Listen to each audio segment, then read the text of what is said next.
Hi guys, Debbie here with Wrestling in 60 Seconds. I am just going to do a brief little video on LFG for March 23rd, I think it is. Yes. First of all, I love the show tonight. I will tell you that Hot Miss Dipper and I were in the audience at the PC when that episode was filmed. And I'm not talking about the whole episode, but I'm talking about the matches that they showed in the ring. That is probably the first time that I actually heard the name Elijah Holyfield. And I am a huge boxing fan. I like heavyweight boxing matches, and especially growing up, I loved, Evander Holyfield, which is Elijah Holyfield's dad. I like Mike Tyson. I like George Foreman. Of course, George Foreman just recently passed away. May he rest in peace. But we were sitting in the PC, and to just kind of give you a background is that show is taped prior to NXT going on air. So we actually can get into the PC just a little before 7, and then we are seated, and as the PC is filling up, I guess it's about 7:15, 7:30 is when they start taping for this show. Like I said, when I first saw Elijah Holyfield, I was like, could that be Evander Holyfield's son? And then when I saw him in the ring, and I've seen him now a few times in the ring, he's got that presence about him. And I often wondered, why would he choose wrestling over boxing, especially as big as his dad was in the boxing field?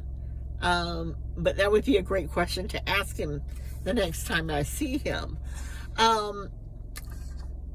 People were just really involved in Elijah Holyfield's and Anthony Luke's match.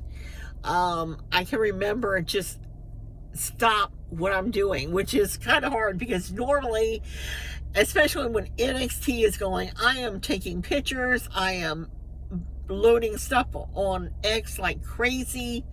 I'm usually answering questions too from people who see my photos on X and want to know what's going on, who is this, because a lot of times I take pictures that has nothing to do with what's going on in air. But let's get back to LFG, right?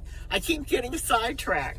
I thought that the match was great. It was probably the best that I had saw. The other one that I kind of liked was the Bayou Boy Drake and Chris Island.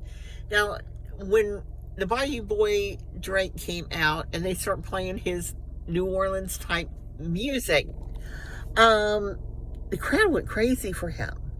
And it wasn't until like halfway through that match did the crowd start picking up and start backing up Chris Island, which was kind of interesting because like the whole time, most of the match, it was the Bayou Boy. And then toward the end, it kind of switch. Of course, it does that. How many times have we start cheering for one wrestler and then end up cheering for someone else? The other person who really caught my attention that night was Bailey Humphries.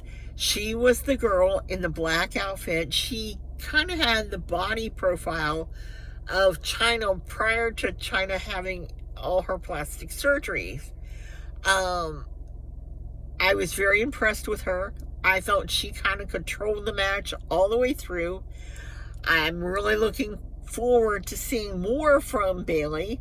In fact, I saw her about 3 weeks ago in person. She was at the NXT house show in Jacksonville, and I meant to speak to her, but something came up and I had to put my attention to somewhere else.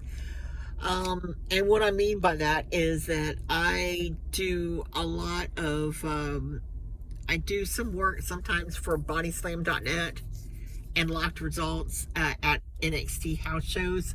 I send them, they take the photos that I put on X and like the matches and stuff that they need the results from. I help them out with that.